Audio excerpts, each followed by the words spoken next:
대한예수교 장로회 통합 측에 소속된 교회입니다. 우리 교회는 종교개혁을 일으켰던 루터와 칼빈과 같은 장로교 개혁교회의 뿌리를 두고 있습니다.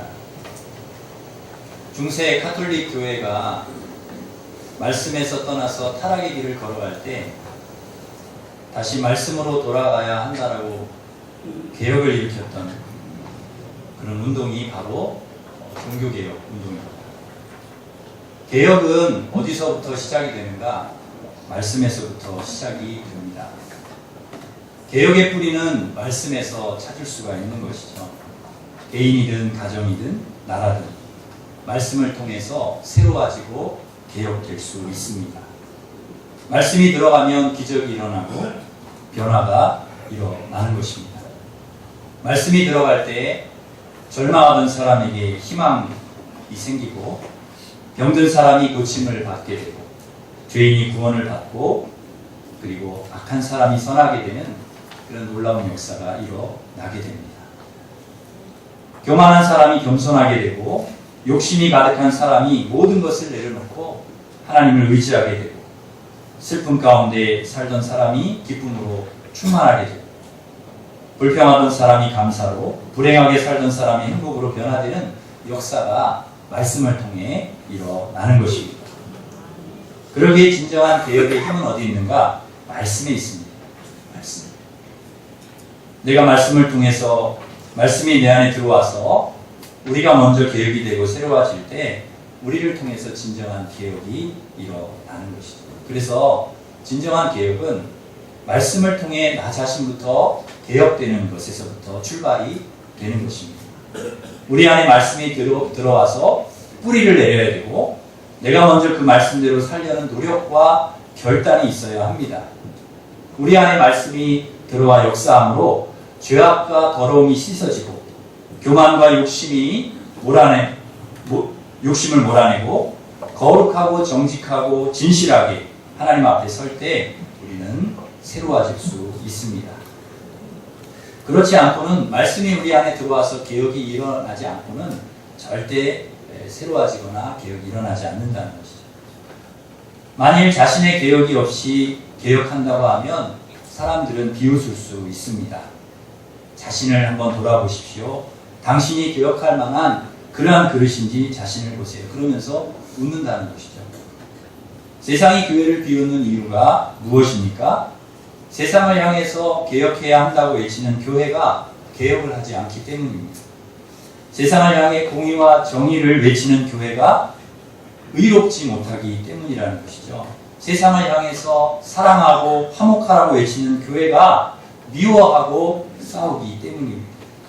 세상을 향해서 말씀대로 살아야 된다고 외치는 교회가 말씀대로 살지 않기 때문입니다.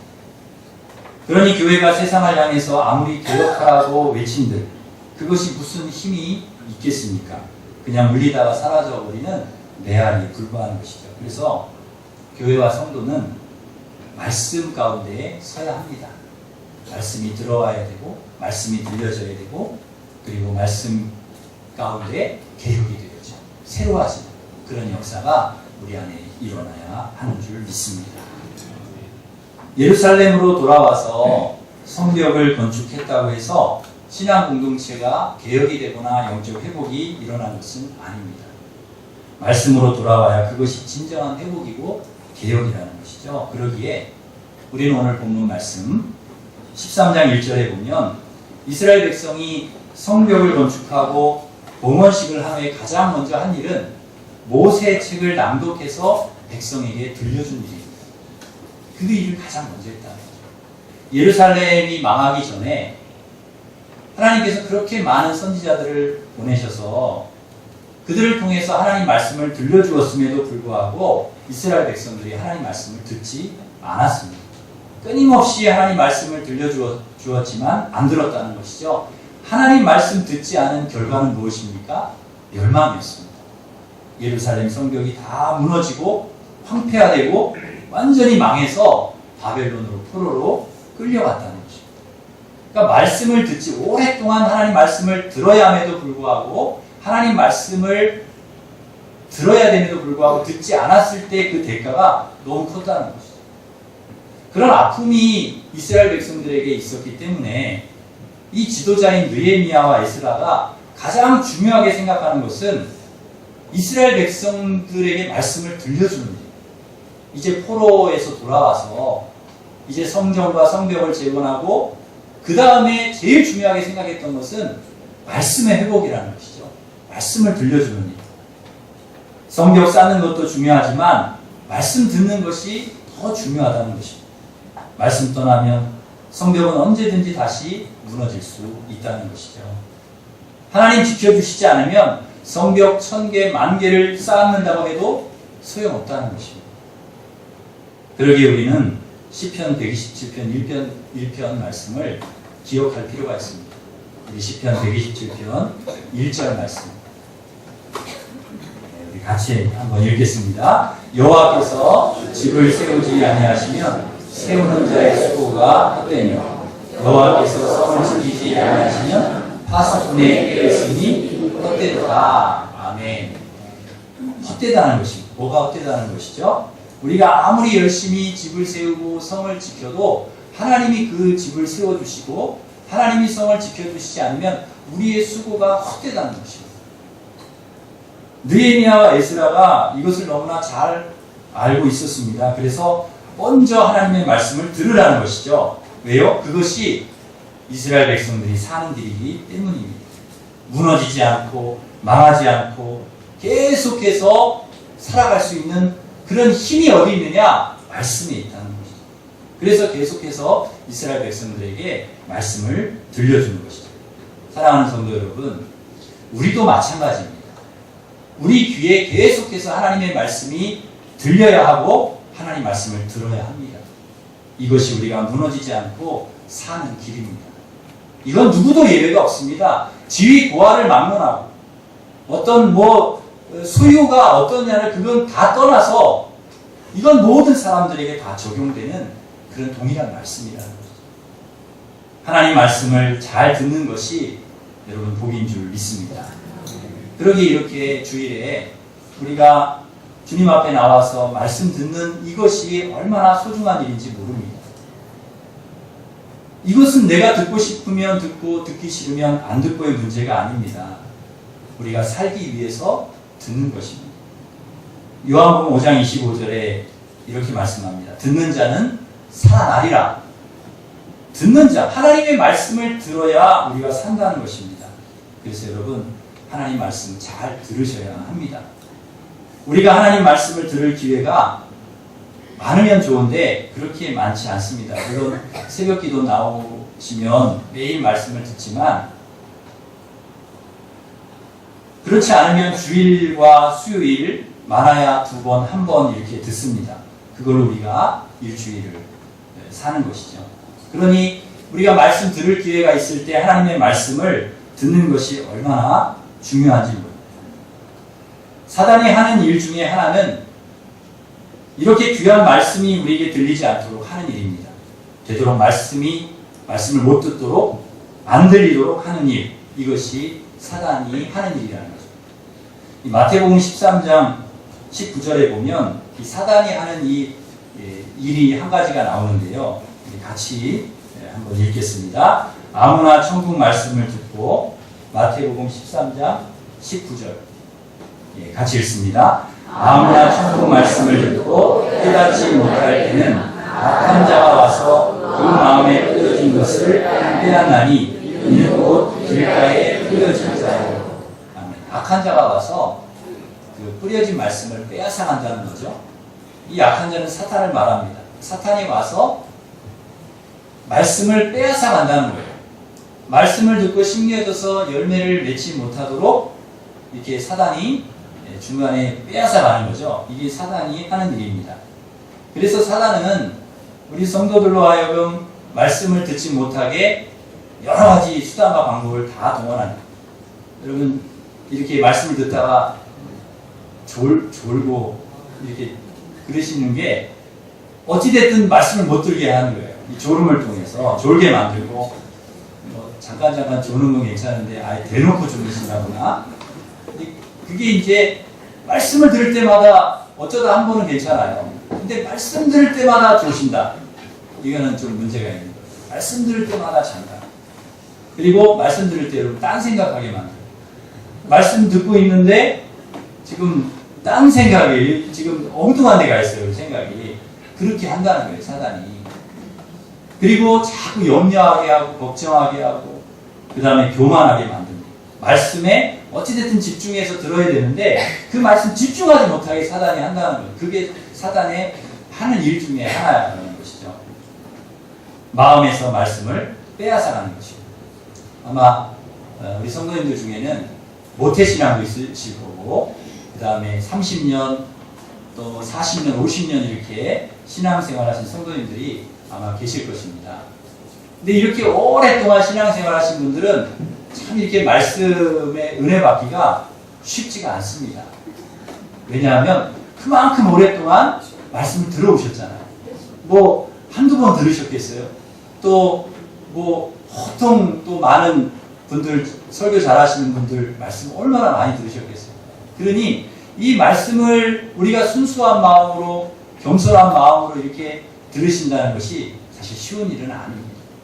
그러나 여러분 이러한 마음 여러분 매번 말씀을 들을 때마다 하나님 이 말씀이 나에게 주시는 말씀 내가 처음 듣는 말씀 내가 이 말씀을 통해서 이 한 주간을 살겠습니다 하는 마음으로 여러분 꼭 말씀을 사모하면서 들으실 수 있기를 바랍니다. 이러한 마음이 우리에게 있어야 된다는 거죠. 이렇게 갈급한 마음, 사모하는 마음, 하나님의 말씀을 말씀 그대로 순수하게 받으려고 하는 마음, 이러한 좋은 마음, 옥토 같은 마음이 우리에게 있어야 합니다. 아모스 8장 11절에 보면 이런 말씀을 하나님이 주시는데요. 같이 한 번 더 읽어보겠습니다. 같이 읽습니다. 주 여호와의 말씀이야 오라 날이 될지라 내가 그분을 따르려 보리니 당신이 없어 주인이 아니요 의리 없어 바람이 아니요 여호와의 말씀을 듣지 못한 기갈이라. 아멘. 말씀을 듣지 못한 기갈이라. 우리가 하나님의 말씀을 들어야 우리의 영혼이 살고 풍성한 은혜를 누리면서 살 수 있는데 마치 이런 동산의 풀밭에 물을 계속해서 물이 공급이 돼야 공급을 받아야 그래야 푸르름을 유지하고 생명을 유지하는 것처럼 우리가 계속해서 이 하나님의 말씀을 받아야 풍성한 은혜를 누리면서 살 수 있는데 말씀을 공급받지 못하니까 황폐하게 되어서 예루살렘과 같이 황폐하게 되어버린 예루살렘처럼 우리가 그렇게 된다는 것입니다. 그러므로 회복은 끊임없는 말씀의 들음에서 시작이 되어야 합니다. 말씀이 들려질 때 진정한 영적 회복이 우리에게 일어나는 것입니다. 여러분에게 늘 하나님의 말씀이 귀하게 들려지는 복이 있기를 바랍니다. 순수하게 하나님의 말씀을 받을 수 있는 복이 있기를 바랍니다. 늘 하나님의 말씀을 받을 때마다 나에게 주시는 말씀으로 정말 이 말씀은 나에게 주시는 귀한 말씀이구나 이렇게 여러분 받으시기를 간절히 바랍니다. 이처럼 이스라엘 백성은 하나님의 말씀을 잘 들었습니다. 그런데 잘 듣기만 한 것이 아닙니다. 말씀을 들은 대로 실천했습니다. 그들이 들은 모세의 책에 뭐라고 기록이 되어 있습니까? 오늘 본문 13장 1절에 보시면 중반부터 이렇게 기록이 되어 있는데요. 암몬 사람과 모압 사람은 영원히 하나님의 총회에 들어오지 못하리니 그랬습니다. 그러니까 암몬과 모압 사람은 하나님의 총회에 들어오지 못하도록 이렇게 분리해 내라는 것이죠. 그런데 놀라운 것은 3절 말씀에 보면요. 백성이 이 말씀을 듣고 이스라엘 가운데 있는 암몬과 모압 사람을 다 분리해냈다는 것입니다. 그러니까 같이 그동안에 살아오던 사람들을 너희들 우리 모임에서 나가 이렇게 하기가 쉽지가 않잖아요. 그런데 그렇게 했다는 거예요. 그러니까 말씀대로 듣고 말씀대로 순종했다는 것이죠. 그런데 하나님께서 왜 암몬과 모압을 분리해내라고 하셨을까요? 그 이유가 오늘 본문 2절에 나옵니다. 본문 2절 말씀 우리 함께 읽겠습니다. 이는 그들이 양식과 물로 이스라엘 자손을 영접하지 아니하고 도리어 발람에게 뇌물을 주어 저주하게 하였습니다. 그러나 우리 하나님이 그 저주를 돌이켜 복이 되게 하셨다 하니까. 아멘. 이 말씀이 어디에 나오는가 하면 신명기 23장 3절에서 5절에 이 말씀이 나옵니다. 그러니까 그 말씀을 모세의 책에 있는 그 말씀을 들은 거죠. 그러니까 양식과 물로 이스라엘을 영접하지 않고 발람에게 뇌물을 주어서 저주하겠다는 것이죠. 그러나 하나님께서 그 저주를 복이 되게 하셨다는 거예요. 하나님께서 왜 암몬과 모압을 하나님의 총회에서 분리하라고 하셨을까요? 좋지 않은 영향을 이스라엘 백성들이 받을 수 있기 때문입니다. 그래서 분리하라는 것입니다. 암몬과 모압은 역사를 거슬러 올라가 보면 롯의 후손들입니다. 롯은 아브라함의 조카잖아요. 그러니까 엄밀히 따지면 이 암몬과 모압은 이스라엘과 친척 관계라는 거죠. 남이 아니라는 거죠. 그러니까 원수같이 대해야 될 사람들이 아니라는 거예요. 되도록이면 서로 친절하게 하고 또 불쌍히 생각하고 도와주고 축복해야 될 사람들이라는 것이죠. 그런데 그렇게 하지 않고 어떻게 했다는 거예요? 이스라엘이 광야에서 양식도 없고 물이 없고 힘들어할 때 그걸 매정하게 안 줬다는 거예요. 그리고 심지어는 막 저주를 하고 그랬다는 거예요. 여러분, 하나님께서 이것을 싫어하신다는 거죠. 우리 성도들이 그렇게 살면 안 된다는 거죠. 암몬과 모압처럼 성도 간에 또 이웃 간에 사람들 간에 막 매정하고 불친절하고 불쌍하게 생각하지도 않고 저주하고 그렇게 하면 안 된다는 거예요. 하나님이 이것을 싫어하신다는 거예요. 어려울 때 돕기도 하고 위로하기도 하고 축복하고 그래야지 막 매정하고 저주하고 그러면 안 된다는 거예요. 그래서 암몬과 모압이 이스라엘을 저주했지만 하나님께서 그 저주가 오히려 복이 되게 하셨습니다. 그러니까 암몬과 모압은 이스라엘을 막 저주하는데 하나님 그것이 오히려 복이 되게 하는 거예요. 여러분 혹시 누가 여러분을 막 괜히 미워하고 막 여러분 저주하고 막 비난하고 그래도 여러분 걱정하지 마시기를 바랍니다. 여러분 누가 그렇게 해도 그게 여러분에게 가는 게 아니라 하나님께서 어떻게 해주신다고요? 그 저주를 복이 되게 해주신다. 누군가 우리에게 막 그런 저주를 한다 해도 그걸 하나님 축복이 되게 해주신다는 거죠.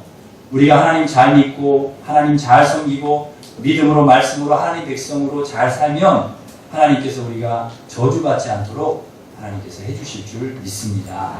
저주가 복이 되게 해주신다는 거예요. 그래서 여러분 이러한 축복이 여러분에게 있다는 것, 여러분 이러한 특권이 여러분에게 있다는 것을 기억하시기를 바랍니다. 하나님께서 저주를 축복으로 바꿔주십니다. 하나님 말씀 순종하고 말씀대로 살려고 하는 자의 손을 하나님께서 들어주신다. 그러기에 우리는 선한 마음을 늘 가져야 합니다. 좋은 마음, 넓은 마음 가져야 합니다. 다른 사람이 안 되기를 바라고 망하기를 바라고 저주하고 비난하고 험담하고 그러면 안 된다는 것이죠. 여러분 이 말씀을 통해서 우리가 또 생각해야 될 것이 있습니다. 에베소서 4장 31절 말씀을 같이 읽겠습니다. 너희는 모든 악독과 모함과 분냄과 떠드는 것과 비방하는 것을 모든 악의와 함께 버리고 서로 친절하게 하며 불쌍히 여기며 서로 용서하기를 하나님이 그리스도 안에서 너희를 용서하신 것 같이 하라. 아멘. 여러분 악독과 노함과 분냄, 떠드는 것, 비방하는 것 이거 다 버리라는 거죠. 그리고 넓은 마음, 선한 마음으로 서로 친절하고 불쌍하게 여기고 용서하고 사랑하라. 우리 하나님 우리가 이런 마음을 품기를 원하죠. 암몬과 모압과 같이 분리해내라. 그렇게 그런 사람들을 매정하고 그렇게 하지 말라는 거죠. 고아와 가문 나그네를 돌아보신 선하신 우리 하나님은 우리가 그렇게 선한 마음으로 살기를 원하십니다. 과부와 나그네를 위하여 반 모퉁이까지 다 거두기를 원치 않으시고 강도 만나 쓰러진 자를 일으켜 도와주기를 원하시고 가늠하다 잡힌 여자에게 든 돌을 내려놓기를 원하십니다. 비난과 정죄의 손을 거두기를 원하시고 원수를 사랑하며 박해하는 자를 위해 기도하기를 원하시고 미워하지 않고 용서하고 사랑하기를 원하시는 것입니다. 그렇게 선한 마음, 좋은 마음으로 여러분 살아가는 것이 그것이 개혁이라는 것을 여러분 기억하시고 선한 마음, 좋은 마음으로 살아가시기를 바랍니다.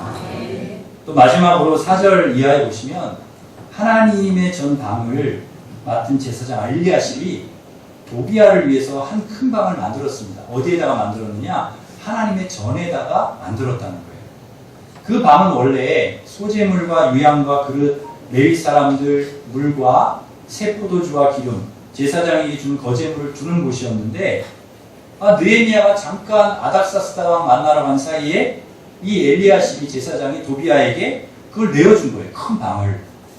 여러분, 도비야가 누굽니까? 암몬 사람이잖아요. 성벽 건축을 반대했던 대적입니다. 느헤미야를 막 죽이려고 했던 악한 사람이죠. 이 제사장으로서 엘리야십이 해서는 안 될 일을 한 것입니다. 성전을 보호하고 깨끗하게 해야 될 사람이 오히려 성전을 더럽힌 것이죠. 느헤미야가 이 악한 일을 알고 나서 돌아와서 도비야 방을 전부 다 청소를 합니다. 그 안에 있던 그 세간들 다 집어 던져버립니다. 밖으로. 그리고 성전을 청결하게 한 것이죠. 원래 있어야 될, 하나님 전에 있어야 될 그릇과 소재물과 유향을 다시 다 들여놓았습니다. 거룩한 성전 안에 도비야를 위한 방이 있어서는 안 된다는 것입니다. 만일 이것을 그냥 방치했다가는 성전이 어떻게 되겠습니까? 더러워지는 거죠. 세속화되는 것입니다. 그러기에 느헤미야는 이 악을 성전에서 제거했던 것입니다. 개혁은 어떻게 시작이 됩니까? 더러운 것, 세속적인 것, 이런 것을 제거하는 데서 시작이 됩니다. 개혁은 제거해야 될 것을 제거하고 그 빈자리에 말씀을 채우는 것입니다. 여러분, 성전은 거룩해야 합니다. 세속적인 것이 들어와서는 안 됩니다. 성전 안에 도비야 같은 이방이 들어와서는 안 되는 것이죠. 교회가 성전이지만 또한 여러분 한 분 한 분이 거룩한 성전입니다. 너희가 하나님의 성전인 것과 하나님의 성령이 너희 안에 계시는 것을 알지 못하느냐. 하나님의 성전이 우리 안에 도비야와 같은 세속적인 것이 들어와 있지는 않은지 우리 자신을 잘 살펴보시기를 바랍니다. 우리에게 하나님과 멀어지게 만드는, 믿음으로 살지 못하게 하는 것이 있는지 여러분 잘 찾아보시기를 바랍니다. 그것은 사람일 수도 있고 물질일 수도 있고 죄일 수도 있습니다. 우상일 수도 있고 욕심과 교만, 미움일 수도 있습니다. 그것을 찾아내서 그 도비야를 제거해야 합니다. 하나님께 가까이 나아가는데, 하나님 말씀대로 믿음으로 사는데 걸림돌이 되는 것, 방해물이 되는 것이 무엇인지를 여러분 잘 찾아보시기를 바랍니다. 이것 때문에 내가 믿음 생활하는데 지장이 된다면, 하나님 앞에 예배 드리는데 방해가 된다면, 하나님 앞에 기도하는데 그것이 기도를 막고 있다면, 하나님 앞에 헌신하고 충성하는데 장애물이 된다면, 그것 때문에 기쁨과 감사와 은혜를 잃어버렸다면 여러분 그 도비야를 빨리 제거해야 하는 것입니다. 그리고 그 빈자리 우리는 말씀으로 채워야 합니다. 이것이 진정한 개혁입니다. 이제 말씀을 맺겠습니다. 개혁의 시작은 말씀입니다. 말씀이 들려질 때 비로소 우리는 개혁되고 새로워질 수 있습니다. 사랑하는 성도 여러분, 하나님 말씀 여러분 잘 들으셔서 여러분 삶 속에 진정한 개혁과 영적 회복이 이루어지기를 바랍니다. 또한 개혁은 말씀을 들음으로 암몬과 모압처럼 이웃에게 매정하고 저주하는 삶이 아니라 친절하고 불쌍히 여기고 용서하고 사랑하는 좋은 마음, 선한 마음이라는 것을 여러분 기억하시고 그런 선한 마음 품기를 바랍니다. 그리고 개혁은 우리 안에 거룩함을 훼손하는 세속적인 것, 더러운 것이 있는지를 찾아내서 제거하는 것입니다. 하나님 말씀을 듣고 선한 마음을 품고 도비야를 제거해서 진정한 영적 회복과 변화를 경험하는 원래 거룩한 성전의 모습을 회복하는 우리 성도들 되시기를 간절히 바랍니다. 기도하겠습니다. 하나님 아버지, 이스라엘 백성들처럼 성도들 모두가 하나님 말씀